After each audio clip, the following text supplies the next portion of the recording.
എല്ലാവർക്കും നമസ്കാരം. ഞാനിന്ന് ഉണ്ടാക്കുന്നത് ചീര കൊണ്ടുള്ളൊരു വിഭവമാണ്. ചുമന്ന ചീരയാണിത്.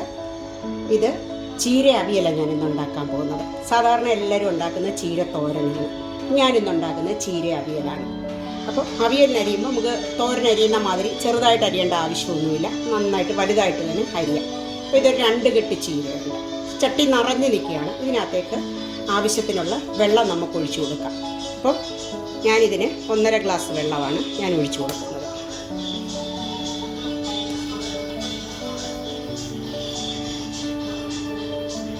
ഈ വെള്ളം ഒഴിച്ചു കൊടുത്തിട്ട് ഗ്യാസ് ഓൺ ചെയ്യുകയാണ്. ഞാൻ ഗ്യാസ് ഓൺ ചെയ്തു.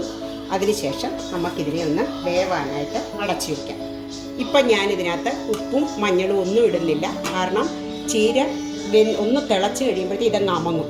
അതനുസരിച്ച് നമ്മൾ ഉപ്പിടാൻ പാടുള്ളൂ. അപ്പോൾ ഒന്ന് തിളച്ച് ഒന്നാകട്ടെ. അപ്പം നമുക്ക് അതിനകത്തോട്ട് ഉപ്പിടാം. അല്ല ഇപ്പോഴത്തെ ഈ അളവ് വെച്ച് നമ്മൾ ഉപ്പിട്ട് കഴിഞ്ഞ് കഴിഞ്ഞാൽ ചീര വെന്തമങ്ങുമ്പോഴത്തേക്ക് ഉപ്പൊന്ന് കൂടും. അപ്പം അതവിടെ ഇരുന്നൊന്ന് തിളക്കട്ടെ. അപ്പം ചീര അവിടെ ഇരുന്ന് വേവുന്ന സമയത്ത് നമുക്ക് ചീരയ്ക്കുള്ള അരപ്പെടുക്കാം. ഇതിപ്പം ഒരു ബോക്സ് തേങ്ങ ഉണ്ട്. ഇത്രയൊന്നും വേണ്ട. ഒരു തേങ്ങയുടെ പകുതി എടുക്കുക. അതിനകത്തേക്ക് ഒരു 1/4 ടീസ്പൂൺ, 1/4 മുതൽ 1/2 ടീസ്പൂൺ വരെ മഞ്ഞൾപ്പൊടി ഇടുക. 1 ടീസ്പൂൺ മുളക് പൊടി, ഇത്രയും ജീരകം, അതായത് ടീസ്പൂൺ കണക്ക് പറയാമെങ്കിൽ 1/2 ടീസ്പൂൺ ജീരകം, ഇത്രയും, പിന്നെ അരമുറി തേങ്ങ ഇട്ടിട്ട് നന്നായിട്ട് അരച്ചിട്ട് അരഞ്ഞു കഴിയുമ്പോഴത്തേക്ക് നമ്മൾ 2 ചുമന്നുള്ളിയും കൂടെ അതിൻ്റെ കൂടെ ചതയ്ക്കും. അപ്പോൾ ചീര അവിയൽ ഉണ്ടാക്കുന്നതെന്ന് ഞാൻ പറഞ്ഞു. അവിയലിന് നമുക്ക് പുളി വേണം. അതിന് ഞാൻ വാളം പുളിയും ഇടുന്നില്ല, തൈരും ഇടുന്നില്ല, തക്കാളി ഇടുന്നില്ല, അതൊന്നുമല്ല ഞാൻ ഇടുന്നത്. ഞാൻ ഇന്ന് ചീര അവിയലിന് വെക്കാൻ എടുക്കുന്നത് മാങ്ങയാണ്. അപ്പോൾ ഇതുവരെ മാങ്ങ ഇട്ട് ചീര അവിയൽ വെച്ചിട്ടില്ലെങ്കിൽ നിങ്ങളിതൊന്ന് ട്രൈ ചെയ്ത് നോക്കണം. നമ്മൾ ചീര തിളയ്ക്കുന്നുണ്ടെ അതിൻ്റെ ചുമപ്പ് കളറൊക്കെ നഷ്ടപ്പെടും. അപ്പം ആ ചുമപ്പ് കളറും നമുക്ക് തിരിച്ച് കിട്ടും. അവിയലിൽ 10 ഇരട്ടി രുചിയിൽ ഗ്യാരണ്ടി തരാം മാങ്ങ ഇട്ട് അവിയൽ വെച്ചാൽ. അപ്പം ഞാനിത് പുളിക്ക് വേണ്ടി ഇട്ടിട്ടേക്കുന്നത് മാങ്ങയാണ്. ഇതൊരു ചെറിയ മാങ്ങ, അങ്ങും ഇങ്ങുമൊക്കെ തൊലി ചെത്തി വൃത്തിയാക്കി കഴുകി വെച്ചേക്കുകയാണ്. അപ്പം നമുക്ക് ചീര തിളയ്ക്കുന്ന സമയം കൊണ്ട് അരപ്പും കൂടെ തയ്യാറാക്കാം. നമ്മുടെ ചീര തിളച്ചിട്ടുണ്ട്. തിളച്ചപ്പോഴത്തേക്ക് അത് നന്നായിട്ട് അങ്ങ് അമങ്ങിയത് കഴിഞ്ഞു.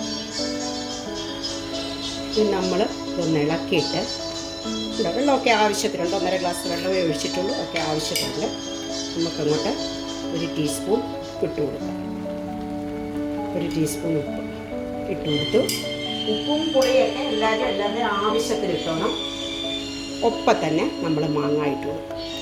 ഞാൻ പറഞ്ഞില്ലേ, ഈ ചുമന്ന കളറൊക്കെ തിളയ്ക്കുന്നുണ്ടെ അങ്ങ് മാറിയിട്ടൊരു പച്ച പോലെ വരും.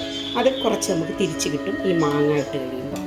ഇനി ഈ മാങ്ങ ഇട്ടിട്ട് ഈ ചീര നന്നായിട്ടൊന്ന് വേവട്ടെ. അതുവരെ നമുക്കൊന്ന് വെയിറ്റ് ചെയ്യാം. അപ്പോൾ നമ്മുടെ അവിയലെല്ലാം വെന്തോന്നൊന്ന് നോക്കാം. ചീര അവിയൽ, ആഹാ, മാങ്ങായും ചീരയെല്ലാം നന്നായിട്ട് വെന്തിട്ടുണ്ട്. കണ്ടില്ല, ഞാൻ പറയാം പച്ച കളറ് വന്നത് ഇപ്പം എല്ലാം നല്ല ചുമന്ന കളറായി. മാങ്ങ വെന്തോ നമുക്ക് നോക്കാം. മാങ്ങ വെന്തു കണ്ടോ. നമ്മൾ ഒരു ചട്ടി നിറച്ച് വെച്ചതാണ്. പക്ഷെ ഇപ്പം നോക്കിക്കുക അതിൻ്റെ അവസ്ഥ എന്താന്ന് കണ്ടോ, പകുതിയായില്ലേ.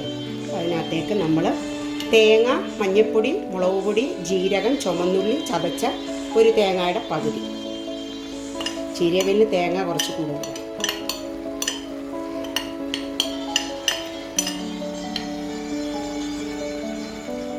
എല്ലാം കൂട്ടങ്ങോട്ട് ഇട്ടു.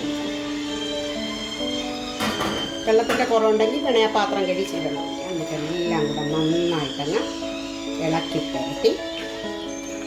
നല്ല രുചിയാണ്. ചോറിന് വേറെ കൂട്ടാനൊന്നും വേണ്ട. പിള്ളേർക്കൊക്കെ കൊടുക്കാൻ. ചീരയ്ക്ക് ഒരുപാട് അയൺ കണ്ടൻ്റ് ഉള്ളതല്ലേ. അപ്പം പറ്റുന്ന ദിവസങ്ങളിലെല്ലാം വാങ്ങിച്ച് കുഞ്ഞുങ്ങൾക്കൊക്കെ ഇതങ്ങോട്ട് പുരട്ടി കഴിയുമ്പോൾ ചോറിന് നല്ല ചുമപ്പ് കളർ വരുന്നുണ്ടെങ്കിൽ കുഞ്ഞുങ്ങളെ നമുക്കിത് പറ്റിക്കാൻ പറ്റുന്നുണ്ട്. ചുമന്ന റൈസുകളിൽ നമ്മളോടൊക്കെ പറ്റിക്കാൻ പറ്റും.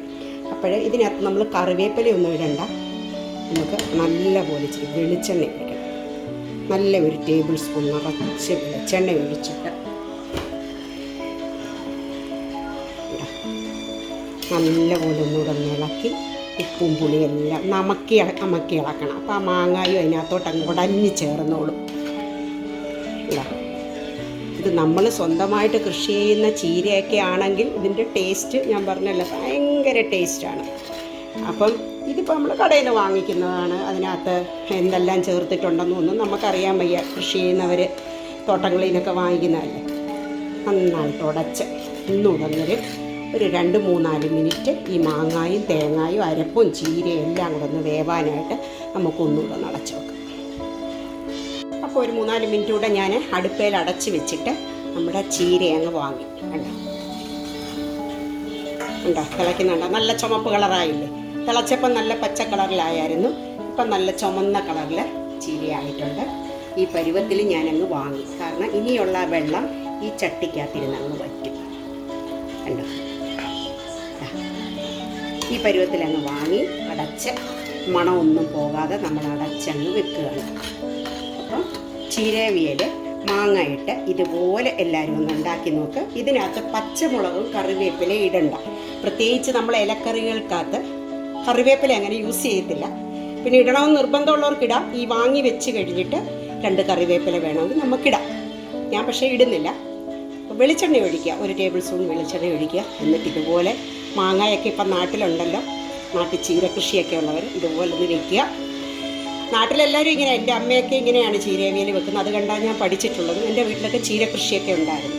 അങ്ങനെയാണ് ഞാനിത് മാങ്ങായും ചീരയും 1 തേങ്ങായും ഉണ്ടെങ്കിൽ ഉച്ചയൂണ് കുശാലാക്കും. നമ്മൾ ചീരവിയൽ വെക്കും. ഇന്ന് ചീരവിയലാണെങ്കിൽ നാളെ ചീരത്തോരനായിരിക്കും. അപ്പോൾ ഏറ്റവും ഗുണമുള്ള, ഏറ്റവും അയൺ കണ്ടൻ്റുള്ള ചീര വാങ്ങിച്ച് ഇതുപോലെ എല്ലാവരും അവിയൽ വെച്ച് ഉപയോഗിക്കുക. കുഞ്ഞുങ്ങൾക്കൊക്കെ ഈ ചോറിനകത്തോട്ട് പുരട്ടുമ്പോഴത്തേ ഇതൊന്ന് ചുമക്കത്തില്ലേ? അപ്പോൾ അവർക്ക് അതിനകത്തൊരു പ്രത്യേക ഇഷ്ടവും തോന്നിക്കും. അവർ വയറ് നിറച്ച് ചോറുണ്ണുകയും ചെയ്യും. അത്രയും ഗുണങ്ങൾ ഉണ്ടാകുകയും ചെയ്യും. അപ്പോൾ എല്ലാവരും ട്രൈ ചെയ്യുമല്ലോ ഈ ചീരവിയൽ.